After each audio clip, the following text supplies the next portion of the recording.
you feel it. Twice voice cut.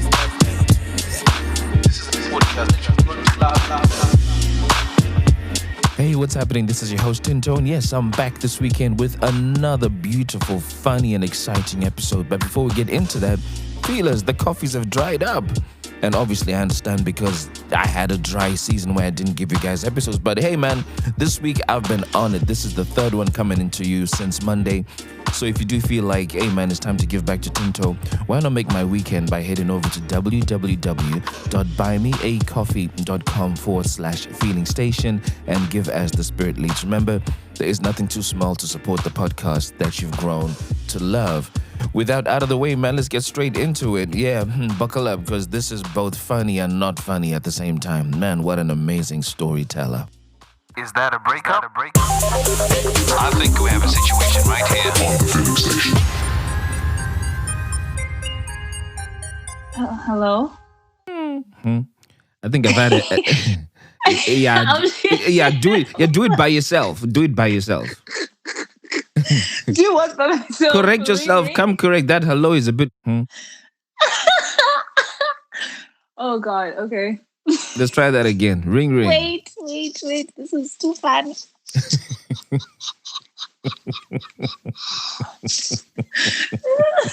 Are you one of those people where if you start laughing, you need to get the laugh out completely before your life can move on? Kind of. But sort of like I have to make sure I don't start crying because if I start crying, then we're gonna be there for quite a while. As in what? You as you laugh so hard, you start crying. Yes. So once you get to that point, it's the point of no return. There's no return. So right now you're trying to stop yourself from crying when you're laughing. Exactly. That's the point. Trying to make sure I keep it composed. I know for a fact I would have made it as an actor if this was an audition. Terrible. This is hilarious. Welcome to the Feeling Station. Thank you so much for having In fact, me. I should be saying welcome back to the Feeling Station. Right? Yay. Part 2. Yes. Part 2. Yes. You had it coming. For those listening to the podcast for the first time, welcome. And it's a romantic family and friendship breakup podcast showcasing stories that people would like to talk about with a view to give you lessons from their experiences. And I hope you find today's story entertaining, but more importantly, meaningful. Now, the podcast is popular for two main reasons that you know already. The first being I do my best to keep my guests anonymous by giving them a name from the African continent, and I've gone back to the name that you used in your previous episode. And I guess if anybody is listening to this podcast for the first time and you want to listen to the episode I'm talking about, please go back to episode 199. Ooh, it feels nice saying Giggles that, and grief. Yeah. Giggles and grief. Yeah, called Giggles and Grief. And Nafisa told an incredible story there. And Nafisa is back. So, that's the name that you're going to use. It's from Sudan, and it means precious. And what are you calling the person you're talking about today? Picasso. Picasso. Interesting. Mm-hmm. Why did you choose Picasso for a name? He calls himself that. He calls him... He's nowhere near being artistic. He calls himself that. Yeah, okay. All right. So the story is about Nafisa and Picasso. And the second reason why the podcast is really popular is there are real life lessons that people take away from your story. So what do you have for people to learn? All right. I have 4 lessons. And the first one is have compassion. We're all messed up. Oh, yeah. Mm-hmm. Mm-hmm. Mm-hmm. And then the second one is sometimes we aren't the villain or the victim. We're enablers. Yay. Okay. Yeah. I'm interested to hear how that's going to pan out. I like that. You got a third one? The third one is forgive them and yourself. Mm-hmm. And then the last one, it took me a while to learn this, but it's you aren't only learning to grieve the connection you lost, you're grieving who you used to be before them. Oh, I was having this conversation just about 2-3 weeks ago. Mm-hmm. That breakups change you as a person. Mm-hmm. I think the difference being the gravity of the change. Some changes are small, some are, I don't know. It's an entire paradigm shift. Yeah, it's like a change and a half. So I think is the most powerful lesson out of these 4. Yeah, definitely. Cool. Is. Well, let's get straight into it, Nafisa. Where did you meet Picasso, and why did you decide you wanted to give him a chance at a relationship with you? Oh God. Okay. I met Picasso. I met him at an elevator. I was at work and I was waiting for an elevator. I looked good on that day. And it's funny because I was wearing like a full black outfit. I was really feeling myself. Mm. And then he was there and he was feeling himself as well. Like, these dreadheads. He was just throwing his head back, trying to get the dreadlocks out of his face. Be careful, guy, because that's what some of us do, guy. We might catch feelings by this description. He was throwing his dreads back, but not with his head. Like his head, he was throwing his head back. Okay. And he was, he started talking to me about my outfit. He was there like, hey, you're killing us, we see you every day, you're always showing up and showing out, type of thing. So I was like, okay, let me play along. And I was like, you don't have to look like your problems, whatever. And we just got to talking and he told me his name. He was like, my name's Picasso, whatever, whatever. And then our elevator got there and he was there like, you look really pretty. I'm really feeling you. Give me your phone number, right? And I was like, no, give me yours so I can think about whether or not I want to have you in my phone, right? And he's like, I can only give you my phone number if you remember my name. And I was like, sir, are you trying to puzzle your princess your way into this elevator? And then I got his number. We get into the elevator, and this random woman in the elevator was there, like, "Oh, you guys are matching," type of thing. And so he was shorter than me. I'm 5'7". I think he was 5'6", 5'5". I don't know, but he was slightly shorter than me. And this lady was like, "You guys are matching. You look amazing." And he was like, on our wedding day, I'll just have to wear boots and whatever. And then we giggled about it, and we just started talking on the phone. So he was a bit funny. He was interestingly funny. And he was like one of the first guys who ever like talked to me directly about like being there like, oh, I like you. You look really good. So that for me was like, oh, wow. Okay. People still do this. I like this. I like this. And then we just started texting and he would call a lot more. So I didn't know we worked at the same workplace. We met at the elevator. I didn't know we were working for the same company. Right.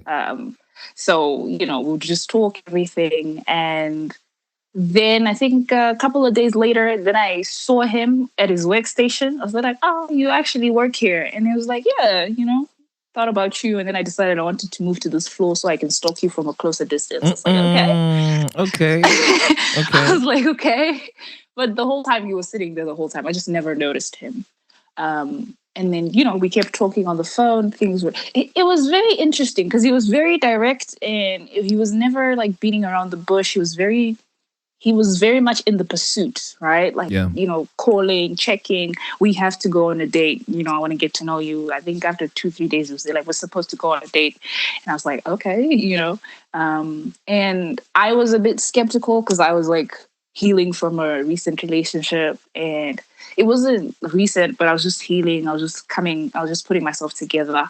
That one didn't wreck me, so I was fine, right? And so every day he would show up at work. He would come through to my desk, talk to me for like about an hour, and then he would go back. It was so interesting. And the more I kept looking at him, I was like, wow, he looks like Dexter Depps, like this musician. And I was like, he's so attractive, which was intriguing because he was out of my spec, if that makes any sense. I was not used to like men who were lighter skinned, which I don't have any problem with. I was just not used to it. Right. Okay. Yeah. So, my friend would see it, the one that I sat next to me. She's there like, girl, he's so into you. And I was like, I don't know. I'm not sure. I don't know. Something, I don't know, And he would call me, be like, what's up, mommy? And I'm like, okay, we already have the pet names and everything. And we ended up going on our first date, and he asked me to pick where I wanted to go. And I was like, well, since it's a first date, and if I don't like you, I'm not going to have to feel bad or anything. So I just decided, let's go to an art gallery. Oh, nice. Okay. Yeah. Because I loved art already. And I always thought, well, this is like, if there's enough time, we can be in here for hours and talk and just see how he relates to the art and just listens and stuff. So we went to the art gallery. He was like, okay, I'll see you around 2, and then he changed the time. He was like, let's do 3. Mm. And I was a little bit upset, but I was like, okay, cool. Let's just deal with it and go. And I think the first thing he said when he saw me, he was like, damn, you're so feminine. And I was like, You're so feminine. I was like, okay. I didn't know if I should have taken that as a compliment at the time, because I was like, okay, I'm just wearing a regular dress. Okay. I was like, thank you. You know, I was thinking you'd say, oh, you look good or whatever. But it was like, you're so feminine. I was like, aha. But what did that mean? Yes. He was a traditional man. He considered himself a traditional man. So if I had shown up to the date maybe in jeans or something, that for him wasn't something he would have liked. Okay. That's something I figured on with like interacting in time. Yeah. Okay. So we get into the gallery, and the whole time I'm enjoying the art as well, but I'm also engaging him in conversation. I'm asking him questions. When was your last relationship? How did it go? You know, type of thing. Just throwing it out there. And, you know, he would respond. He was not very upfront with the timelines, like, oh, my last relationship was like 6 months ago. No, it was just like, you know, my ex and I broke up because our didn't align, something like that. And I was like, okay. But I wanted timelines so I would understand if he was healed enough to be moving on, or if I was a rebound type of thing. How would you have been able to gauge that? Usually, for me, if someone is coming out of a relationship and they're like, oh, I broke up with my ex 2 months ago, I am a little bit reluctant and hesitant, because I'm like, really, 2 months, you know? But I'm not one to judge. Just for me personally, I wouldn't want to be with someone who's just coming out of a relationship, because 2 months seems like a very short period for me, you know? So yeah, that happened. And we had a really nice art date. You know, had a really nice date. And then we went, had lunch, we had food. And then after that, you know, he was like, let me take you home. I was like, yeah, perfect. So he was driving me home, and then they're like, oh, some of the boys from work, you know, they're here and they're just having drinks by such and such place. I just want to pass by and say, hey, you know? And I was like, that's perfectly fine. You know, that's perfectly fine. You do what you got to do. So the first time he parks the car outside, and then he goes inside and talks to the guys. He goes in, literally, he was in and out. He just went, said, hey, hi. And then he came back to the car, you know, and they were like, oh, my friend said you're the shy type. And I was like, yeah, you know, you said it was your friends. You just wanted to say hi. So I didn't mind staying in the car. He's like, do you want to meet them? I was like, sure, you know. So he parks inside the bar, whatever. We get in. Behold, I meet his friends. These are some of his co-workers. These are people I know from work. And I'm like, you know. But they were really nice. And then, you know, the introduction was like, this is wifey. These are the boys. I was like, yeah, we just went for one date. Now you're already claiming me. Okay. This is different. So I was there and I was giggling. I was hee. But I got back to the car. I didn't even stick around. You know, I was like, you know what? Go ahead, have one drink with the boys. I'm going to chill in the car until you're done, and then you can take me home. Yo. And I was like, okay. So you're prepared to just sit? Yes. So my social battery had sort of run out a little bit. Okay. So I was okay with just being alone, right? Okay. So I go in the car. Literally, he has one beer, and then he comes back in the car. He's like, thank you so much. My friends say you're so cool. They said you're gorgeous. It's like, I know. Thank you. And then he takes me home. On our way home, he didn't try anything. He was just like, look, I had a really nice time. You're amazing. And I think you and I, you know, we should do this more often. And I want you, like, you're my woman now. And I was like, are you telling me? Are you asking me? So they're like, no, you're my woman now. So that's that. And, you know, next time we're going out on a date, you're my woman. I was like, okay, you know. Then I was like, cool. We hug, and then he goes. I go back home, and you know, I'm giggling. You know, I was giddy. I was just like, wow, it was different. Would you have wanted to say no? To what? To him asking you to be his girlfriend like that? Well, telling you that you're his girlfriend. No, okay. I think for me, I liked it Okay. because already I found him attractive. Right. I was just a little confused. I didn't know that's how people do it or Okay. ever, you know. Mm. I was used to people like being like, "Oh, I'm interested. Let's get to know each other and like try and see if we can be in a relationship." But for him, it was more like, "Are you my woman now?" So I was like, "Okay, Mister in charge. It's okay, cool, Mm. right?" Mm. And yeah, we hit it off. Literally, we hit it off every day at work. End of day, I would finish an hour after him, so he would come in an hour before I clocked out, and then he would just talk to me, spend some time, and then he would go. Yeah. And you know, my friends would see this and they're like, "Girl, this man is so into you." And I was still reserved because I was like, I don't know, you know, I'm really not sure. He's a bit direct and headstrong. I don't know. I was just skeptical. Mm. But I was still going with it. And, you know, we'd talk, we'd hang out. And then my friend ended up being there like, "Look, this man's constantly here. He's always looking out for you. He's always here. You know, give him a chance." And then, you know, I was there like, okay, you know, my friend is never wrong. She was there like, "You're the one pushing him away." And it was true because sometimes I'd just ignore him. Mm. So then I decided, you know what? Let me just jump in head first, you know? Ish. Okay. Let me just jump in head first and see where this goes, right? How bad can it be? Mm-hmm. And when we ended up going for our second date, um, it was official. Like when we went on our second date, it was official. It was not we're going out to get to know each other. No, no, no, no. It was me and my girlfriend are going out with my brother and his girlfriend. Right. Okay. Mm-hmm. Yeah. So we go to this amazing, amazing event called Soul and Chill. And we just go there. It's just R&B, it's soul music, you know, it's just vibes. And I'd been there before, so people knew me a little bit. So I was kind of working the place, but I was also like on some, I got my man here, so you guys just be respectful and all of that. Mm-hmm. And you know, with events, they took a picture. They took a picture of us. They took a picture of us in the booth. It was cute. It was cute. We were like dancing, you know, gang, whatever.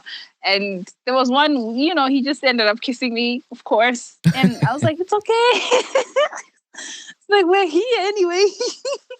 Right? Did you kiss And him back? Because you make it sound like yes. Okay. It was just not planned. It was just not planned. It was not in my head at the time. But, you know, I was like, I already find him attractive anyway. So, and he's my man now, apparently. So, might as well kiss him back. And we had a really nice time. I think the only thing for me was the drinking. He drank. I don't like drinking. So I'll just be there like, "No, I'm not feeling like it." And they're like, "No, baby, drink. Baby, come on." And then I'll be there like, "Ah." And then I took a shot. And then I got a cocktail. And then I was like, "You know what? I can't. I was literally tipsy after one shot and one cocktail." So I was there like, "Yeah, I'm good. You know, yeah, I'm good." And then he's there like, "Is that all you're gonna drink?" I was like, "Yeah, I'm good. I can't handle my liquor like that." Mm-hmm. So, you know, that was the first problem. But I hit it off with his brother and his girlfriend. They were really cool. They were really nice, and we drove them home. And then on our way back, we were talking, you know, just playing music and wilding out. And they're like, "I love you, man." And I was like, "Oh my god."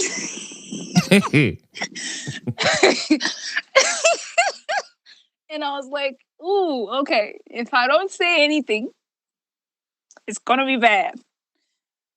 So I was like, "Yeah, me too." You know. Did you love him like that though? At this point, Okay. Look. It wasn't even a long time. Okay. I don't even think it was 2 months. So I was still trying to figure out if this man was here because he actually was interested in me or because he wanted to clap cheeks, you know? I wanted to clap. So I was like, okay.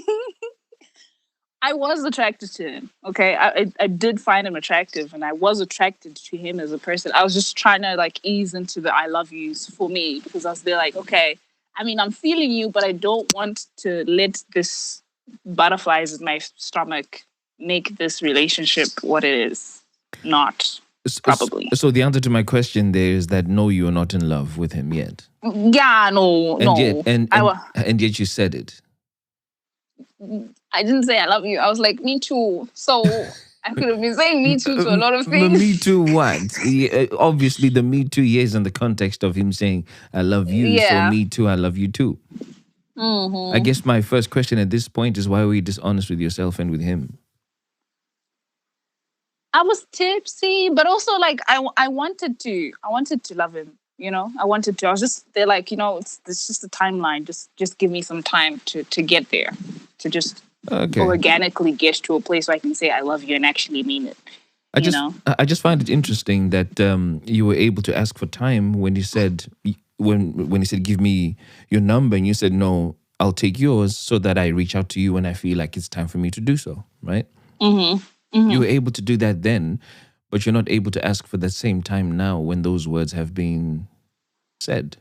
Did you just generally feel Yeah. bad about not saying it back? Yeah, I did because he was really excited, and he had a lot of things he was talking about. Just being interested and intrigued and by me. So it's just one of those things. I was like, hey, you hear a lot of stories about men who like kill women because they didn't do something. I was Right. in his car and he was driving me home, so it was also one of those things. I guess it was like a preservation thing, I guess, Okay. and he had been drinking as well. Okay. Right. Right. So yeah, that was how our romance literally started. And the picture that they took, it went viral. Well, not viral, but it just spread all over the country. And most of our coworkers just started knowing that, okay, these two are together. Mm-hmm.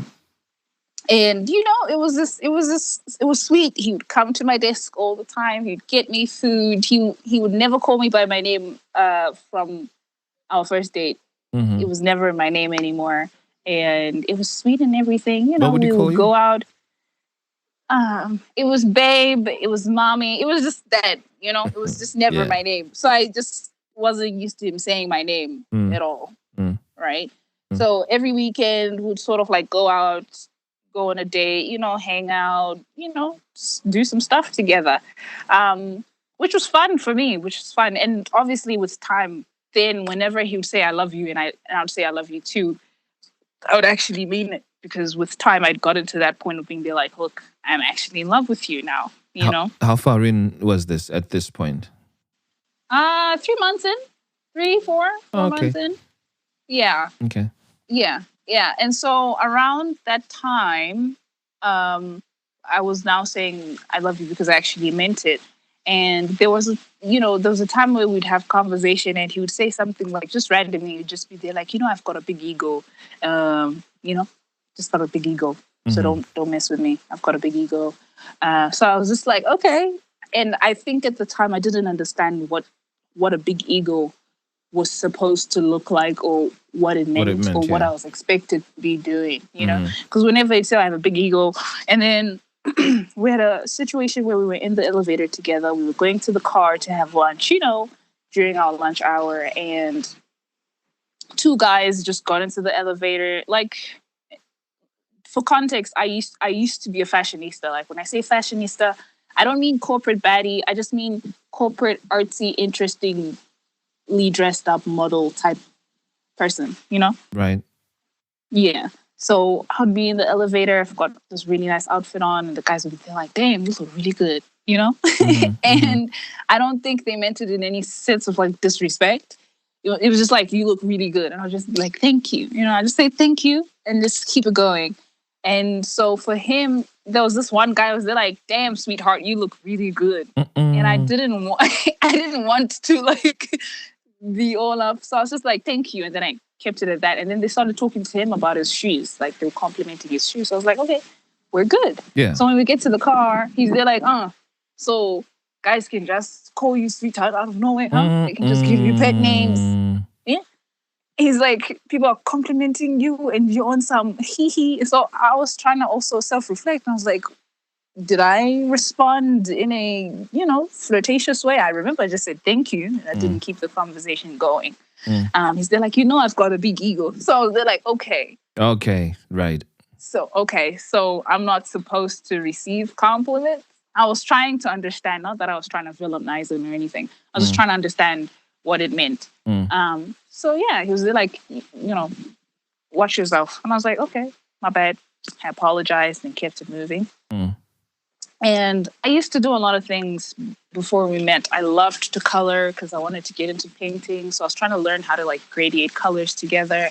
I loved to draw. I loved to read. I loved to listen to a lot of podcasts. I loved to do a lot of things. But over the course of time, whenever I would talk about those things, like because I was interested in them, because I'd be there like, look, I colored Homer Simpson on a donut, Oh, and like nice. I'd have, yeah, Mm. I'd Mm. have that excitement, and then it'd be like, really? I think it's foolish and childish, and I'll be there like, huh? I'll be like, huh? you know, for me, these were just hobbies that I actually enjoyed because, they were just building up to something bigger, which is actually painting. Mm. So when you be there, like, I feel like it's silly. And I'll be just there, like, oh, okay. So with time, a lot of things that I enjoyed doing, he would slowly kill my confidence in them when I'd like talk about them with excitement. And then we Mm. just be like, I don't think it's that special. I remember we were in an elevator together and these girls from work were like, girl, we're loving your outfit. I was used to them. I knew them. But they're like, we love your outfit. It looks so interesting. Like, I don't even know how you put it together. And I was like, thank you. We get to the car and it's like, do you think they actually like your outfit? Yeah. So yeah, my dress sense and just the way I looked at myself, my self image basically just started to plummet because every time you just point it out. Um, so when I would say, "Oh, I want to try this out," he's there like, "I don't think it's that interesting." And he's there like, "But anyway, I'm a traditional man, so what I say goes." And I was like, "Okay." So I had a modeling gig once, as the year was coming to an end, and the designer just happened to be a guy. Mm-hmm. I go to this modeling gig. He knew I modeled at the time. Yeah. So I told him, I invited him. I was like, you should definitely come. I got you. I can, you can get in since I'm part of the show. You can get in. I got you. And then he's like, no, I'm tired. I'm always busy, because he had two jobs at the time. So like, now I'm tired. So I'll have to just like rest and everything. But you go and have a great time. Like, sure. So I go to the modeling event. I'm there. I'm having a really nice time. But I'm also checking in like, yo, this is what's going on, having a good time. I'll send him a picture of whatever outfit I had on, leaking the brand. And Well, were you checking in he showed up. because you wanted to check in, or it's because you didn't want to have no trouble? No, I was just checking in. I was just checking in general. Okay. I genuinely didn't think there would be any trouble Okay. because he Right. knew I modeled anyway. Mm. So he was there like, I'm here. Like, what do you mean you're here? They're like, no, I'm here at the event. And I was like, okay, yeah, sure, you can come inside. But, I finished most of my runway, but you can enjoy the music set, the DJ set. He's there like, no, come outside. I go outside, he had got me food and he had brought his friend as well. So I see him, I'm excited, I get some food. He's like, I like your outfit. I'm like, thank you. And then his friend is like, yeah, you look really good, everything. And I'm like, you can come in if you like. He's there like, nah, we're just tired. We didn't bath, whatever. We're just going to go hit some drinks. And then you can call me when you want to go home. I was like, okay, that's perfectly fine. So I went back inside, had a really nice time, and then I called him and I let him know that it was time for us to leave. So he came to pick me up. He picked me up, now I'm chatting up his friend. His friend is talking to me. He's talking to me. He's like, we're just gonna go out, just grab some food as well. We go out. I talk to the friend, and the friend is like, "Are you okay?" I'm like, "I'm good." I would like for him to come to more of these events, just to show up and see actually what I'm doing. And then he's like, "It's okay. I understand. He does have a big ego." Like, oh, so everyone knows this man has an ego. Right. So we go to a food spot where there's sell alcohol. He was into what people call, what is it? Snooker? Oh yeah. So Snooker yeah. pool slash. Yeah, pool, exactly. He was really into pool. So we got to this shop where there was a pool table and then he started playing pool. I didn't mind. I was just sitting there and watching, and I was talking to the friend and he ordered some shots for me from the bar. And it's like, I'm really not feeling like drinking. I hate these. Because they're like, I'm the man. What I say is goes, and I already paid for them. Mm-hmm. And the friend is just, they're like, Gigi. And I'm talking to the friend, I'm like, can you drink it on my behalf? Because I'm really not feeling like it. And they're like, baby, what I say goes. So, you know, what's the problem? And I was just like, okay. So I went to the bar, obviously had the shots, and I was really not liking it. And yeah, we started driving off. We dropped off his friend, and then we just had a bit of a conversation on, intimacy and everything. And then he just said, I really don't like it when you don't listen to me, especially in front of people. And I was like, oh, my bad. It was just because I was just letting you know that I wasn't comfortable. And then he was just really upset about it. So he just went quiet.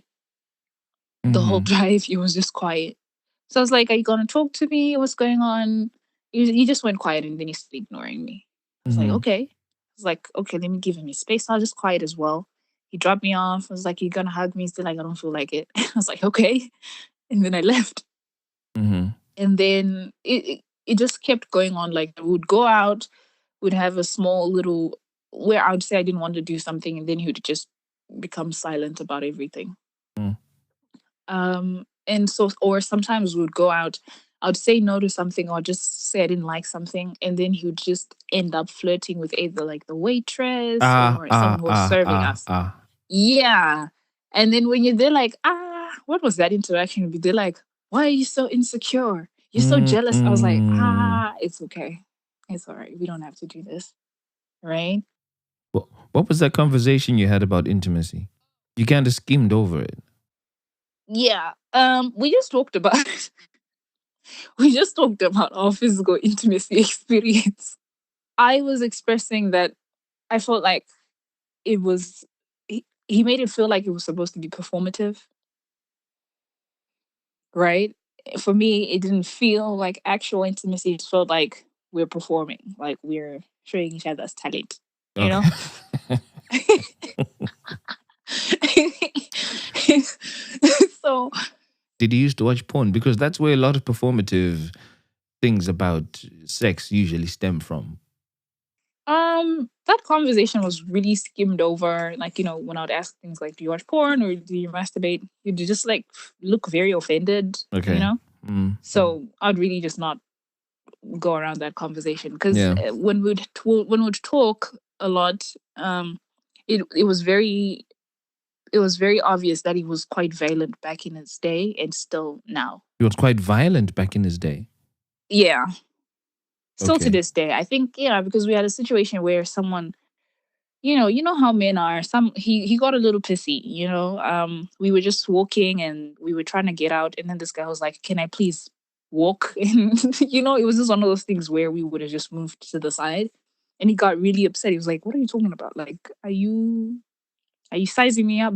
And they were both short men, so I was trying to be like, "You guys are just funny," I was like, "You guys are just trying to size each other up." But yeah, he would get really upset about really small things. Mm. So it was really scary for me. So we had a time I where was trying to avoid laughing. Only because you said that is a short guy and they would really get pissed off over really small things. yeah, you would. You And I was would, like, you I didn't would. think we had any time for puns in here, but yeah, okay. That landed very well. Yeah, Anyway, yeah. yeah. But yeah, as we're getting, it was closer to the end of the year. I sort of lost the client that I was working for, so Mm. I had to step back from work for a bit, which was kind of frustrating for me because I was just like, okay, yeah, this is some time for me to rest. Like I need to be working. Mm. And so every day when I was like, every day he would be at work and I would be at home, he'd call and be there like, Saka, what did you do today? And I'll be like, oh, I did this. I went to see this and that. He's like, are you finding ways to make money? And I was like, yeah, I'm trying, but also I'm trying to rest as well because I've been at work full time. And then there was a time where I was celebrating him. His client was celebrating him as well. So, social media, I just, posted a picture of him. I was like, congratulations. And this one lady from work, Mm-hmm. I knew her, because she used to do makeup and I used to buy something from her. And I knew her older sister.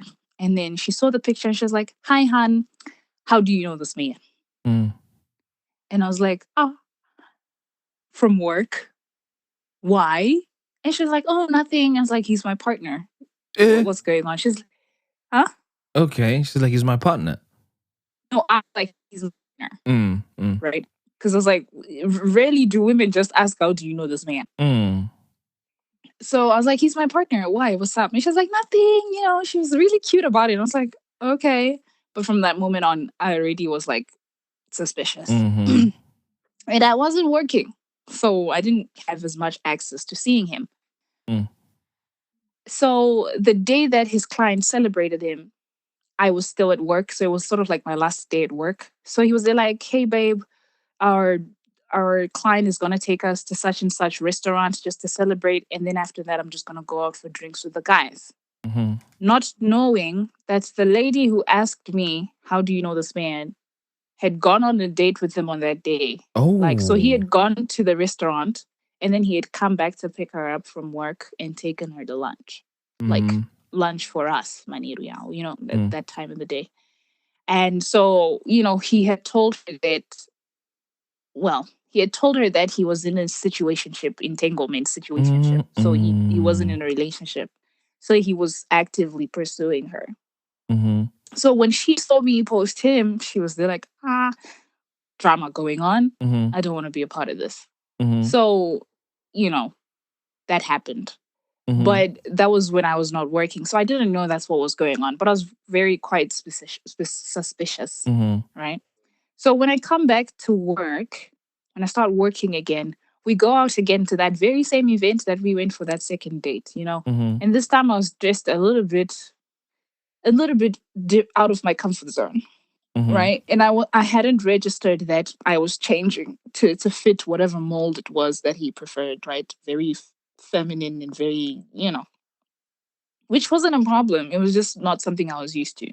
But I had changed the way I was, showing up in spaces. So of course people were surprised. But like, okay, this is different. This is new. You look really good, but we're just not used to this, you know, version of you. And I wasn't talking to people. I didn't work the event, like go up to people that I know and say, "Hey, hi." I was just confined to where we were. Again, it was myself, him, his brother, and the girlfriend. Mm-hmm.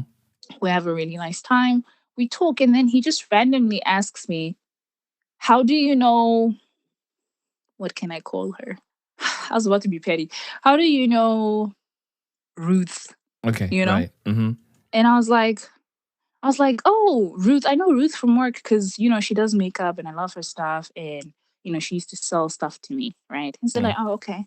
And it's like, he's there like, "Oh yeah, she texted me and she's there like, I spoke to your girlfriend." And I was Mm-mm. like, okay, I was confused. I didn't quite understand why the conversation was important. Mm. And so, because I was trying to be funny as well, I was like, "Okay, so how do you know Ruth?" And he's there like, "Oh, yeah, I was trying to date her before I started dating you. So Mm. that's what happened." I Mm. was like, okay, why are you sharing it like that? You could have just said, "Oh, I know her." It didn't feel like it was just letting me know. It felt like, as a matter of fact, I was trying to date that woman. So I was Mm-hmm. like, okay, that's okay. Right. And then he just got up and then he left. He was like, "Let me go check out the bar." So the brother and the girlfriend kind of showed that it was an awkward interaction. Mm-hmm. So of course I tried to talk to the brother and I was like, "Hey, um, I don't know, your brother does this all the time." Because randomly he would just be there like, "Damn, that girl's gorgeous." And Right. I'd be like, "Yeah, she's gorgeous. Yeah, she's pretty. She's good. She's good." She's like, "No, baby, she is gorgeous." Like, Mm-mm. and I'll be there like, I get it. I see she's gorgeous, but also like I recognize that I was in a space where I no longer like had that good self image, Mm-hmm. because sometimes, like the way I dressed or the way I'd show up, he'd rarely compliment me at all unless someone else complimented me. He'd just be there like, "Oh yeah, you have nice shoes." And I was like, "Okay, thank Mm. you." Mm. So that whole night, we had a situation where we were supposed to be intimate. and then it got very aggressive in a sense of not consensual at some point, if that makes sense. Yeah, it does. It Yeah. was consensual, but it got to a point where I was on some, you know what, we don't have to do this if, if this is how you're going to be about it. And he was on some, this is what people who love each other do. I don't know why you're trying to be difficult. It's like, I don't think we can do this. This is not it for me, Mm. And then he got really pissed off. He was like, it's fine. We get in the car. The whole time he was just ignoring me, and I was trying to, like, have a conversation. And he dropped me off. He was really pissy about it. Usually he would wait for me to get into the other car that was taking me home. But this time I just got in the car and I didn't even see him. Mm-hmm. So, after a couple of days, it kept nagging me in the back of my head, like, what really was going on with the whole lady situation? Mm-hmm. Because she just randomly asked me, how do you know this man? And then he's been like, I was trying to date her before I started dating you. So I was like, hey, I just wanted to come back to that conversation and understand, did you guys actually date, or like, were you like pursuing and then it didn't go anywhere? So like, don't worry about it. It's not important. And I was like, okay. I was just trying to understand so that I have clarity. And then he's like, your problem is, that I'm always busy, and then you always want to cause problems and you always want to fight. If you want to leave, just leave. I was like, Mm-mm. where did this come from? It's not even like that. I was just asking for clarity. And at the time I was quite anxiously attached because I was currently dealing with the problems that I was having with my father at the time. Yeah, yeah, yeah. So I was literally very emotionally raw and just vulnerable at the time. So I was very anxiously attached. Mm-hmm. So I'd come Mm-hmm. off very clingy and need reassurance constantly. Um, and he was like, it's fine. Christmas dinner. Let's do Christmas dinner with the family. He was sweet. He was nice sometimes. He would apologize. He wouldn't necessarily try to understand what was going on, but he'd just say, I'm sorry that happened. Not because I made you feel that way, but I'm sorry that happened. Mm. And so Christmas dinner, we have Christmas dinner. I started thinking this man didn't like me, hey? Because I just didn't think he liked me. We went out with his brother, his sister, her husband, their son. And we went out. The pictures were good. It was nice. Like, just interacting with his family and how we had talked about his family. I yearned that. They had this sort of family dynamic that I really yearned for. Mm. So I guess one of the things that made me stick around a little bit longer was the hopes that I could be a part of that family unit because they were really close because I was dealing with my own problems. Mm-hmm. So we'd always talk long term. So I was always like hoping, okay, I was like, okay, this is good. He's got a really nice family dynamic. But then we would also have fights where I was like, do I really want to be a part of this for the rest of my life? Mm-hmm. So after Christmas, we had again another intimate situation where it did not feel as consensual. Like it was consensual, if that makes sense. But there was a part where there's a boundary. You say, I don't want to cross this boundary. And then, it's aggressively crossed anyway, and then you Mm. feel some type of way after that. Um, yeah. And then as we got into the new year this year, we just constantly kept fighting over this whole Ruth situation because for me, I wanted reassurance. I wanted to understand exactly what was going on because you'd always bring it up. I would always bring it up. And every time I would bring it up, he would just be there like, forget about it. It's not important. We don't have to talk about it. You're being dramatic. Um, so one time at the end of January, I go to him and I'm like, look, I'm going through some things right now and I already have problems on that front. Mm. I would like for our relationship to also have like a safe haven and a lot more exciting, feel to it. So can you just reassure me, that whatever it was that was going on with Ruth makes sense. Like I want to understand what was the dynamic. So And how then is long? there like I've got two mhm, questions. How far into your relationship were you at this point? um 5-ish, 6 months? Okay, so let's say 6 months. So 6 months in, and already about Ruth, you said, look, don't worry about it. is just brushing it off. How long had he been brushing it off now? Few days, few weeks? Since so this was like end of January, and I found out about, and Ruth and I had talked about, when she had said, "How do you know this man?" This was in November. So it was now 2 months in that this Ruth Yeah, person is okay. yeah, yeah. For someone who's quite keen on timelines, so when you were saying that it's too soon to be saying I love you, I want to be able to see how I feel. It's too soon for you to be saying that you want to go in a relationship because you've told me that you've just come out of one. The timeline on this one is feeling a bit long in terms of tolerance of bullshit. I get, Yeah. I get, I get the fact that you were dealing with something related to your father. So your attachment style was really an anxious attachment style, and you wanted reassurance to come all your way. I'm guessing this is the reason why, although you were being given shady answers about Ruth, you weren't ready to let go. Because Yeah, I wasn't. okay, yeah, all right. Yeah, I think that's where lesson number 2 comes in, that we are enablers, we're not victims or villains. Right. Because, yeah, I mean, obviously I could have left at any point earlier, but at the time I was just enabling that behavior by just sticking around. So, so I ended up going to him once, and I was like, look, can I see the conversation? You know, because I had asked a bit, and I was like, "Do you guys still talk?" He was like, "Yes, we still talk." I was like, "Did you guys go on a date?" He's like, "Well, we planned a date a couple of times, and then she would always blow me off, and we never actually ended up going on the date. Then I met you, and then you and I started dating." So I was like, "Okay, so since you guys still talk and see the conversation." He was like, "No." He was like, "No, I'm not gonna do that. I'm a man. You don't disrespect me like that." I was like, "Okay." So there was a time where I needed to text my sister because she was using my other phone number. So I went to him and I was like, "Look, can I text my sister on my other number?" I had no intentions of going through the phone, just as a disclaimer, okay? My intentions were to text my sister on my other phone number. So I was like, may I please have your phone?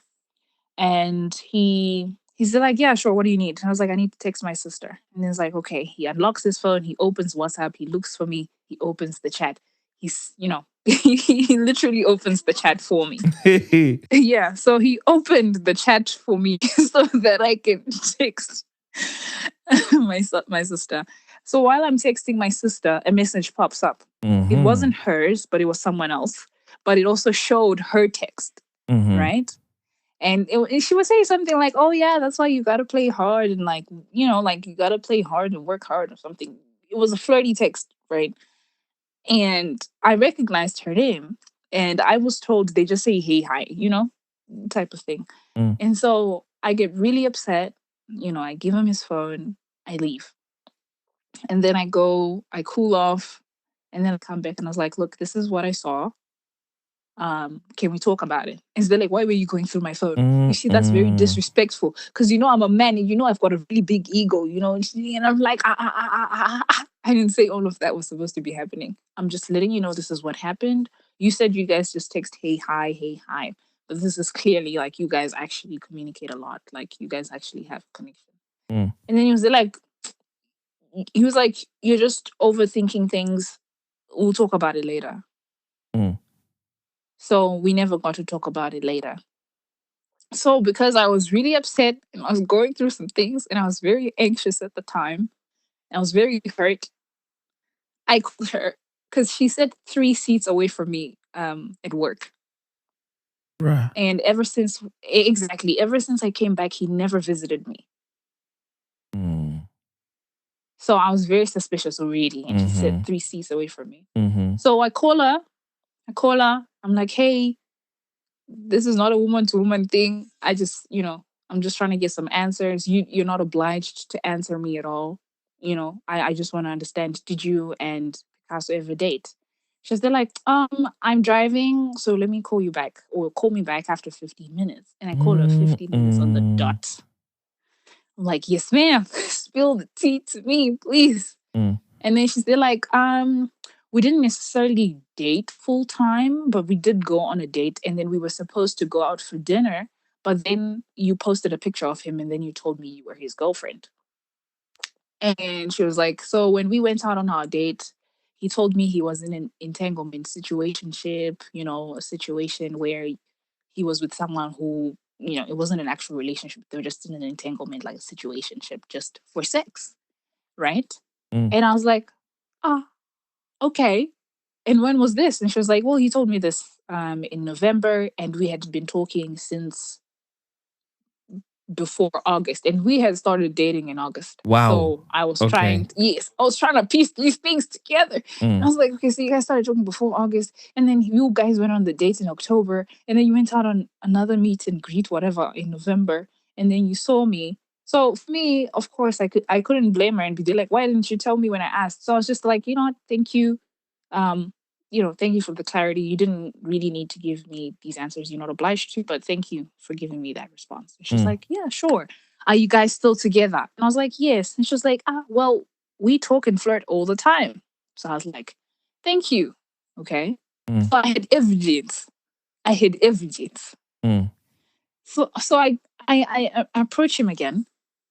I'm like, look, she said this on the day that you were celebrating this, and I was here at work, and you said you were going out with the boys after the restaurant. You came and you picked her up here, and you went out for dinner. You went out for a date, and you were planning on going for dinner the next day. And so what happened is they were planning to go out for dinner on Saturday, and then I posted him Saturday morning. So she just told him, you know what, I can't do this drama. And Mm. then he was just there like, baby, I feel spontaneous. Let's go out. Mm. So we ended up going out on a date because she didn't want to go for the date anymore. So when I confront him with this information, he's there like, hey, you're so insecure. Hey, that's very disrespectful. I've got a very big ego. I'm a traditional man. You don't do that. You don't question me. You don't ever talk to me like that. And I was like, okay, fine. Let's see the conversation. Okay. If you Mm. want me to trust you, there needs to be a little bit of proof. Let's see the conversation. He's like, I'm not going to do that. We don't do that. We don't do that. You don't do that. I'm a man. You don't do that. Mm. So I got really upset. So I was just like, you know what? It's okay. So I just got up, took my bag, and then I left. And then I walked away and I went home. So you didn't push for this conversation because I was done. I was like, okay. you know what? It's okay. We Mm. don't, we don't Mm. have to do this anymore. Mm. Because like Mm. so I go home. I'm really upset. I delete his number.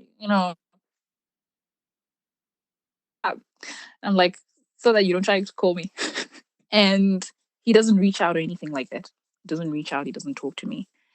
His brother reaches out on Instagram. He's like, are you okay? Are you guys okay? Let's meet up for ice cream and talk about it. And I was like, sure, let's meet up for ice cream and talk about it. Mm. And as we were meeting up at work, he would try to talk to me, but I was really upset because I'll be like, no, let's not do this here at work, cause a Mm. scene. Mm. And then so he just stopped trying, because he tried for like a day to talk to me at work. And I was like, I can't talk to you right now because I was really still upset. Mm. And so he just stopped trying. And I was like, what's the point in me going for like ice cream with his brother if, we're not trying anyway? So I just told the brother, hey, it's okay. We don't need to go for ice cream. And a week went by, another week went by. And then, I was like, are we gonna talk? Can we talk? Are you available to talk? And then we went out to talk, and the whole time I was the problem, like Mm. I was the problem because I had asked to look into his phone. I was the one who called her to ask what had happened. I was the one who was losing my touch in terms of like how I dressed. The whole time, for me, all I wanted was the acknowledgement to say, yes, you know, yes, I fucked up. Mm. Right. And there was a time where he said, the only reason I was keeping her as an option was because, there was a point where you were keeping your options. I was like, I was never keeping my options open because I was not keeping my options open. He was like, well, there was a time where, you were modeling for dudes. I never said anything. And I was like, that's not keeping my options open. That's me doing things you met me doing. And then, it was just a whole thing about him being upset about me flirting with the dudes apparently when he's there because I don't respect that he has an ego. Mm. Going back to that situation in the elevator, with the whole compliments and everything. And he was just like, you know what? I just really don't know. I just really don't know if you're like a good enough partner because this relationship is getting toxic and you're making it toxic. And I just took a step back because in my head I was like, oh, this whole time I'm thinking I'm the one who's suffering or who's just going through things. Yeah. So I was like, okay, my bad. Let's take a week, let's take a week to self reflect, decompress, and then come back and then, talk about it. Because I was really now confused. I was like, okay, maybe I'm the problem, because he did say, let it go a long time ago. Mm. And it was like, I'm just really not sure. I'm just really not sure anymore, I was supposed to be meeting his parents at some time. So at that time, it was just, they're like, nah, we're not going to do that. I was like, it's perfectly fine, you know? So for the week that we said we were taking, we still work together. We still see each other anyway. Mm-hmm. He was just dissociating from me. He was just detaching from me the whole time. Sometimes he just act like he doesn't see me, right? So I was just there like, okay, maybe it's his way of processing things. Yeah. So the weekend of the 10th of February, the weekend before Valentine's. Wow. the week before, like remember the week that we were saying we were taking a break. We were taking some time to figure things out. I had bought tires because I was like, okay, Valentine's is coming. I want to be prepared. I don't want to wait. I don't want to wait until the 14th and then the prices go up. So I went and then, so what I did was I snuck into the basement where his car was parked. And then I took one of my really close friends and I was like, help me figure out what these tires are. So we went to his car and then we looked at the tires, we wrote down the numbers. And then I had my friend go do the whole, finding them. And then we went and bought them together. And then I was like, we're going to keep them here at the shop. And then we'll come and take them on the 14th and then just do a surprise thing where we just put them right in front of the car. Right? Mm-hmm. So I was like, we're fighting, but, when we do resolve things, just so you know, the tires were not like for me to say we're making up for the fighting. The tires were just a genuine gift, to show love and appreciation. But you're starting to fall out of love. So what are you doing? Yeah, I don't know. I think also that was the wound talking, I don't get it. You know that you're breaking up with someone, but then you're going to go and buy them a gift. But was it more for you or for him? It was for him. So what was going on was when I went to buy the tires, I hadn't, I hadn't definitively said we're breaking up. Okay. We were in a situation of saying we're going to try and resolve things. Because remember, when we had the conversation, I was taking a step back because he had said I was turning the relationship toxic. Yeah. So for me, I was there like, okay, so I need to self-reflect and recognize that maybe I am the problem and I am the aggressor. Mm-hmm. So when we do come back together, when we do fix this problem, when we do come up with a solution, the gift is not to apologize for that. It's just to be there like, look, I love you and this is just another way of me showing that I do and I want this to work type of thing, Yeah. Okay. Does that make sense? Mm-hmm. Yeah, it does, yeah. Okay, yeah. So, yeah. So on the weekend before Valentine's, now I'm reaching out to this man. I'm like, okay, hey, it's been a week. Do you still need time? Can we now talk and come together and talk? So Saturdays, they're like, I'm tired, I'm exhausted. I'll talk to you. And then Sunday, I'm like, hey, you said you were gonna come through today and like we can talk and everything. And they're like, it'll never be the same, Nafisa. And I was like, wait, what? This was the first time he'd called me by my name. So I was already panicking. I was like, what do you mean? What are you talking about? He's like, the relationship will never be the same then. I was like, okay, can we actually talk about this in person and not just tell me this over text, And then I call him because now I'm panicking. Remember, I'm still anxiously attached. I'm panicking. I'm calling. I'm like, what are you saying? What exactly are you saying? I'm like, he's like, yeah, just the relationship won't be the same anymore, Things changed and I feel like you don't trust me, so it's not gonna be the same. So I was like, okay, can we talk about it? They're like, sure, we can, and slowly the light so started shining bright. was leaving my eyes. I was like, so I'm about to cry And then I'm like, are you breaking up with me? And then he hesitates and he's like, yeah. It's like, wow. He's like, fine, I'll come. So man, I'm like, why are you coming? You just said you're breaking up with me. And then he comes. Um, he comes. I get into the car. I see him. I'm like, what's up? And he just starts going off. He's like, do you really think I'm that stupid to be dating someone at the same workplace as us? I was keeping my options open. I was keeping my options open because you clearly did not love me enough or as much. And you always knew I was busy. And you always were. And I was like, when did this become a thing about me? You know, because I was like, the reason why I said let's have the conversation was for us to like figure out exactly what was going on. You know, I was just asking for reassurance. You were the one keeping your options open, going on dates with Ruth, and pretending like they didn't happen. You were the one who was telling me to forget about it when there was a lot to it anyway. Instead, like, yeah, I just don't think it'll be the same anymore. Yeah, because there'll be a lot of cheating. And I was like, where did cheating come from? So he just insinuated that if we got back together, he would feel pulled to cheat because it wasn't the same anymore. So I was trying to get the sense of it all. And I was like, and I was going through things. I just, been fighting with my father anyway. And like a lot of things had been said before. And so at the time, I really just needed like a emotional support. Just support. I just wanted to know that I had someone who had my back, Yeah. And at this time, it's just like, I don't think we can do this anymore. Like, it's okay. We don't have to. Like, because a lot of cheating will just happen. And A lot of won't cheating work would just because- happen. Yeah. So I'm like, why would it just happen? And hey, hey, hey, gangster raga, hey, the gangster folded. Hey, man, I thought I was Wow. gonna keep it together Yeah. in that car. Well, I didn't wail, crying. No, my lip quivered, bruh. My lip quivered. Tears just started falling like rain. I was just like, ah. And I was like, don't do this. For me, so I think when I was trying to retain him, I wasn't trying to say, don't leave me because Valentine's is coming. For me, I was like, I'm in a really bad space right now. I'm overwhelmed. A lot of things going on. My family is going crazy.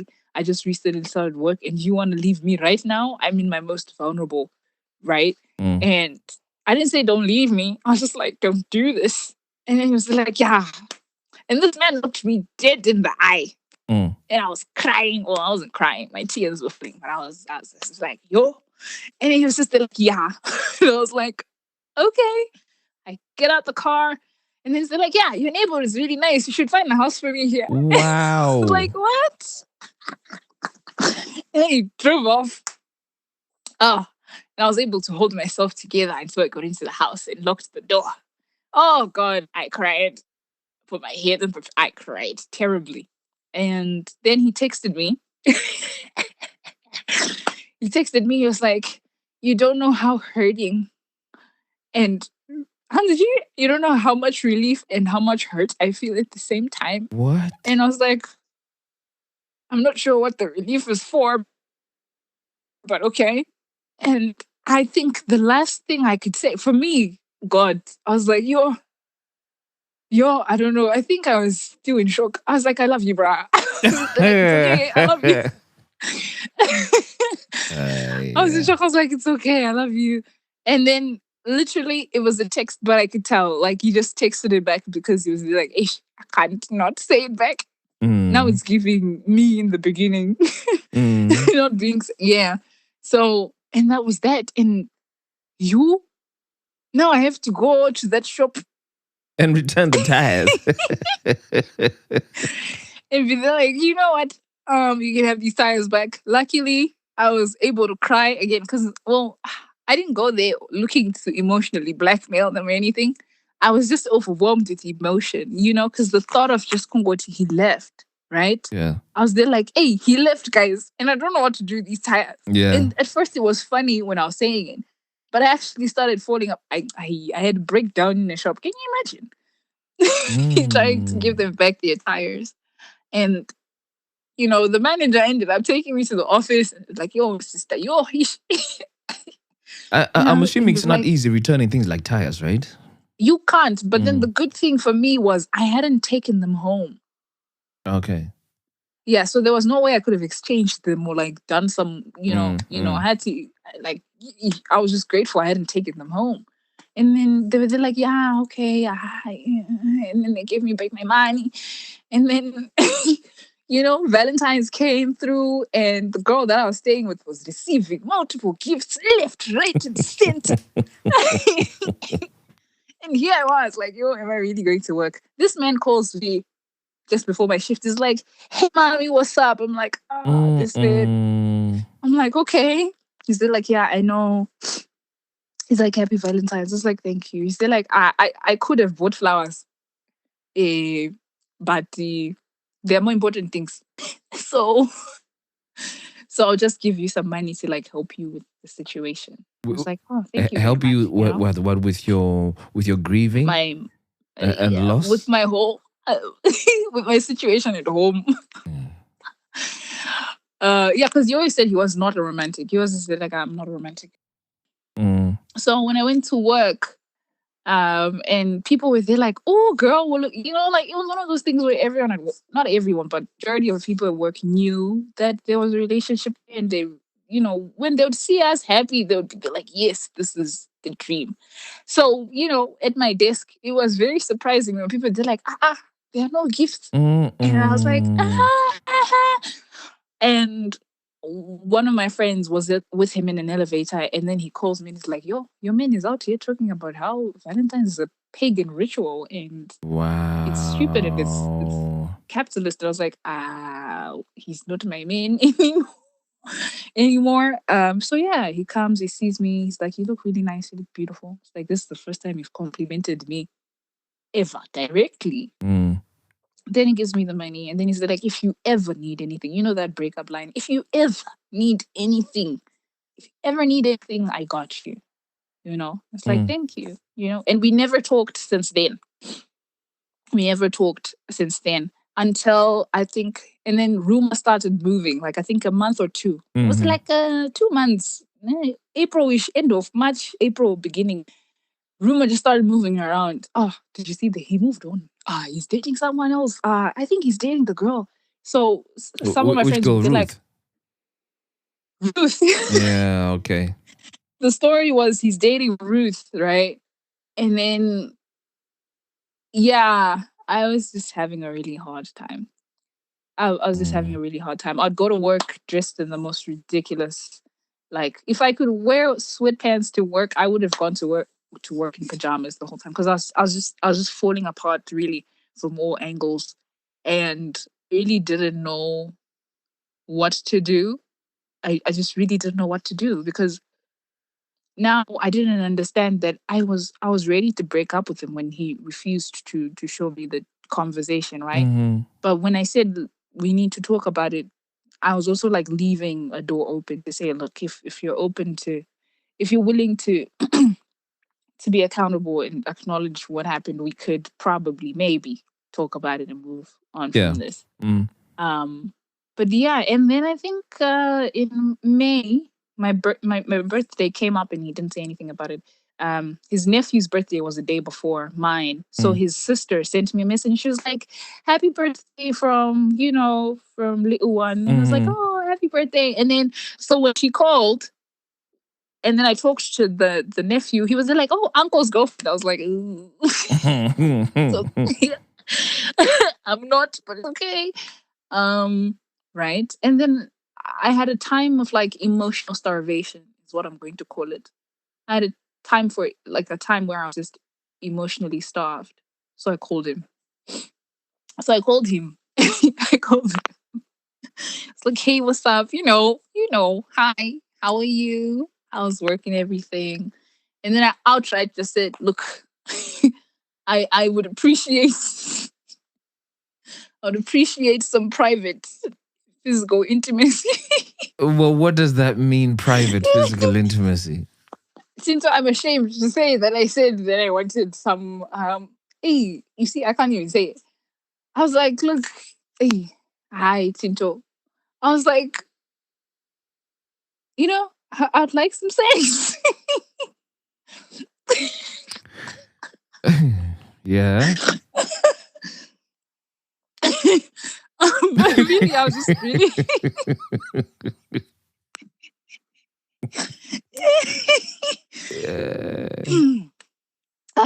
And then he was like, "What?" I was like, "Yeah." And then he giggled a bit, and I was like, "Really?" I was like, "Yeah." So I was like, "Okay, he's into it," and he's still like, "Why so sudden?" I was like, "Oh well, I was just trying to pick myself up, and it's been a while, and I just thought about you, whatever." He's still like, "Okay, we'll talk about it." We'll talk about it was the 2-3 months. It was a couple of months again, and then again at some point, I think I was tipsy. I was tipsy and I was crying. Because like I said, this breakup was hard for me. And then I call him again. I'm like, "Hey, how are you? What's going on?" I didn't directly say I want sex. I was like, I remember that time when I when I, when I made my request." And he's like, "Oh, yeah, I remember. I just want to understand, like, why so sudden? Like, why now? Like, you had so much time to reach out. Why now?" I was like, "I don't know, healing, I guess. I don't know." And then he was like, yeah, someone had told me he had moved on, whatever, whatever. I was like, "No, I haven't been seeing anyone. I'm just literally just trying to work out the kinks of this breakup." Mm. And they're like, "Yeah, because that's what I'm trying to understand." He was just mumbling things. And I was like, "Okay, are you in a relationship, And then he was like, "Yeah." Mm. He just mumbled some things, and then he Yeah. was like, Yeah. "Yeah." And I was like, "Oh, my bad." As soon as he said, "Yes, I'm in a I was like, "Absolutely my bad. Didn't mean to become the homewrecker. My bad. No, no need for us to continue this conversation. Mm. My bad." I was Mm. like, "Sorry," hung up, deleted his number, blocked, delete, threw away the phone, and then cried myself to sleep for a week. Eish. And then yeah. I think I was talking to one of the therapists that I got through the last session, Yeah. and you know, and I was also talking to a counselor from work because apparently I was flagged as a suicide You were flagged as a risk. suicide threat. Yes. Um. Yeah. Because there was a drastic change. Like I said, the person I was before we started dating, the person I became when we were dating, the person I came out as, three completely different people. Right. And the person that I came out as, I looked like a hobo. I literally looked like the problems that I was going through, if Yeah. that makes any sense. Mm-hmm. Yeah. So I was a completely different person. So at work, it was sad things. I just be there like, well, it's life. Mm. And during one of our sessions, that's when I got to realize and learn lesson number 4, that, this outreach and trying to talk to him, or, this crying over the relationship, it wasn't the best relationship I've ever had. Yeah. There was really no actual friendship. And it was just, you're my girl, whatever. So the thing that I was yearning for or grieving was not necessarily the relationship with him. It was, the parts of me that I lost within it and who I was before that. And Mm. I was trying to reach out to who that is, but, you know, I'm failing to do that. Mm-hmm. And so I think that's one of the things that I also tell myself so that I don't feel as much shame, especially when I think about the fact that I called him twice after everything that had happened, Yeah. you know. To ask him for sex. So Yeah. yeah. Mm. So even though, yes, I do feel embarrassed and, um, but also when I look back at it, I'm like, there was a part of me, there was some parts of me that had, fueled whatever was going on, because I could have left, I could Mm. have left, but I chose not to. Um, and I think every day now I break down less and less. I still do cry. Damn, I do. When I see this man at work, I go the opposite direction. And like maybe 2 tears fall or something, and then I'm Yeah. like, pull yourself together. you have makeup on. Mm. You know, but gradually, getting better, of course. And it's almost been what? It's almost been 5 months now, and he's in a relationship. And the one thing that I'm always praying for is I don't see him and his partner, because it would kill me. But yeah, You don't know who the partner is, right? y- yeah, I didn't follow up to see if it was Ruth or if Yeah, it was okay. someone else. I Okay. don't. Yeah. I think you would know if it was Ruth because Ruth works at the same place, doesn't she? Yeah, but then what happened is I ended up requesting to be moved from where we sat together. Mm-hmm. Yeah, around the time when she and I had the conversation, I then recognized that sometimes when her friends and her would be giggling or like looking in my direction, it was about the fact that I was on some my man, Okay. and my man was currently like in her DMs type of thing. So I just Right. requested to be moved away Okay, from that okay, okay. situation, So whether or not he visited her or anything, I wouldn't be able to see it physically. Yeah. Yeah. So so there's that. I mean, a lot of people talk about how they had heartbreak in high school or, you know, college or whatever. I mean, I've dated before. It's just wild that with this one, you, Mm, mm, mm. it's just with this one, it just, yeah, it's been very heavy, and it's taken a lot of therapy and a lot of forced counseling to To help you come to get over grips the with it. line. Yeah, and it's so wild that now, guys come and they're like, "Oh, let's go on a date." And I'm like, "Sir, please stay away from me. Mm. You have come to destroy my life." Like every man now looks like a threat, not necessarily because they are. It's just, I'm just not healed enough, or I haven't just moved on from that situation yet. Yeah. So yeah. One of the things you absolutely need to be is kind to yourself.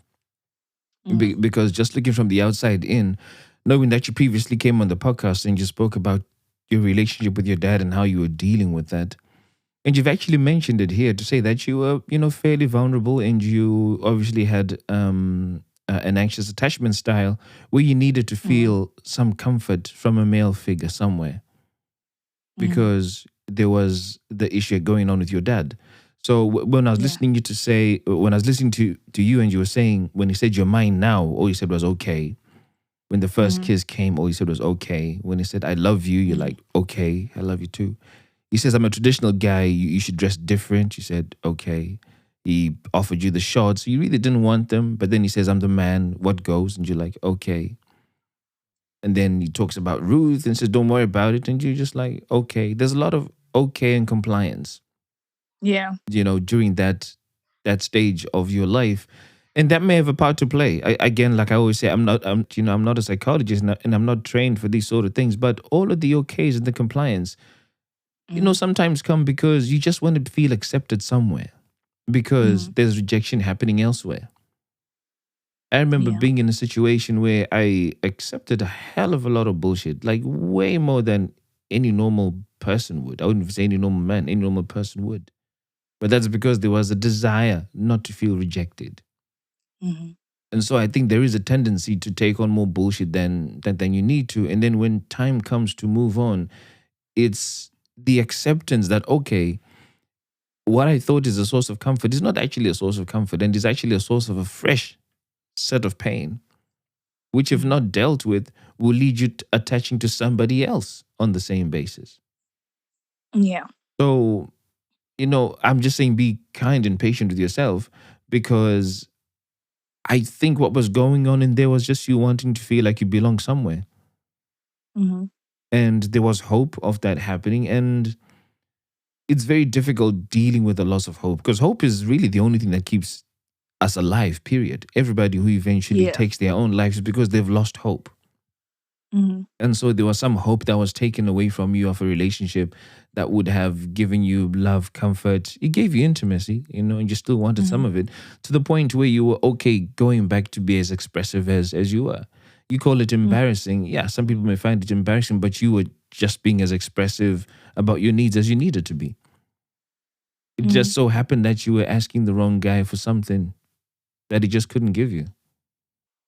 Yeah. All I'd say is, yeah, really let this take whatever time it needs to, because right at the beginning, you said you weigh the possibility of getting into a relationship based on how long somebody has been away from a breakup. And 2 months felt a little too soon. 3 months ish, you're starting to feel comfortable. This has been 5 for you with the healing journey of this. Let it take a year if you need to, because healing has no time scale or time span. Yeah, but yeah, thanks for sharing that. Yeah, man. Yeah, your number one lesson there is have compassion. We are all messed up. True. He's messed up in his own traditional way. He was asking a lot of you. He was asking you to change quite a bit about yourself. So he's messed up.